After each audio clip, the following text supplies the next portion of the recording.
Hi, I'm Scarlett. I'm a doctoral candidate at the University of Memphis in the Department of Communication, and I've been teaching public speaking for about 6 years now. So, as an instructor of communication, needless to say, the election of Trump left me a little bit upset about a lot of things. But one of the main things is that his platform was basically a rhetoric of hate. And so how can I tell students that they need to form these logical arguments when the leader of the free world isn't doing that himself? And so I feel like we found ourselves in this time where we're overwhelmed with the amount of messages, sounds, voices that are all vying for attention. There's like this cacophony of noise, and we don't want to listen to any of it because it's overwhelming. I just want to like shut myself away and not pay attention to anything. But we can't do that. We have to work to listen through all of these crazy things in order to form unity, in order to create some kind of community.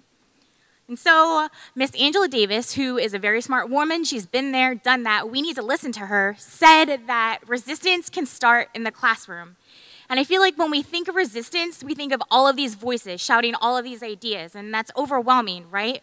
But we need to remember that resistance equals communication, and communication isn't just speaking. Communication is a process, and some part of that process involves listening.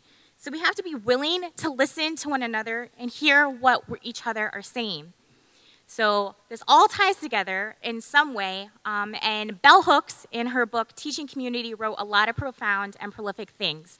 However, the last line of her book, she says, moving through that fear, finding out what connects us, reveling in our differences, this is the process that brings us closer, that gives us a world of shared values, of meaningful community. And so that's a lot of verbiage, but I think we need to focus on that fear connects us to our differences of shared values and meaningful community. So the only way we can get to this meaningful community is if we choose to listen to one another. And as practitioners of education, this is a skill that we have to teach our students now more than ever. So an example of this is 2 years ago, I was teaching a rhetoric and pop culture class. And one of my students was doing an analysis of Young Jeezy's Crazy World. Yeah, and one of the lyrics that he analyzed that spoke to him was, all I got to my name is 2 bricks and 1 felony. You're going back to jail. That's what my conscience is telling me. And so as he's presenting this, he's telling us how this is happening in the wake of the Michael Brown and Eric Garner grand jury cases, and how he had a heavy heart and the fear that he felt for himself, for his community, for Memphis.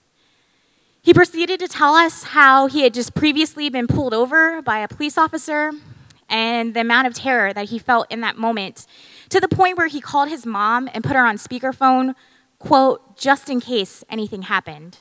So as this young man's instructor, who I've had the privilege to know for a semester, my heart was breaking on the floor, and I could tell that his fellow classmates also felt that.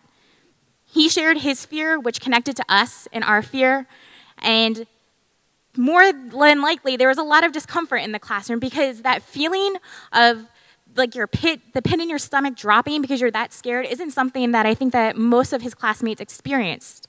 However, they listened to him. I mean, they kind of had to because it was a presentation, but they listened to what he was saying. And in that moment of listening, there was this beautiful moment of unity.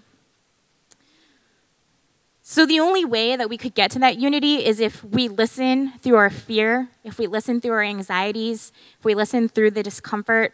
There's a lot of messages out there right now that I agree or disagree with, but the point is to listen through it.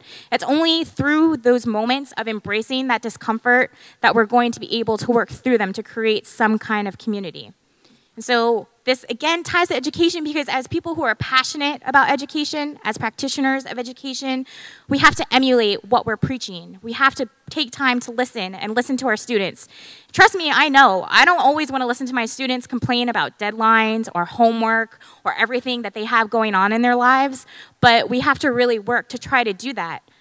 There's a difference between hearing and listening. We have to be willing to listen to what it is our students are saying, to let them know that their voices matter, their ideas matter, because it's really, I feel like, only through our opportunities of listening and working through these moments of discomfort that we're going to be able to find any hope in these next 4 years.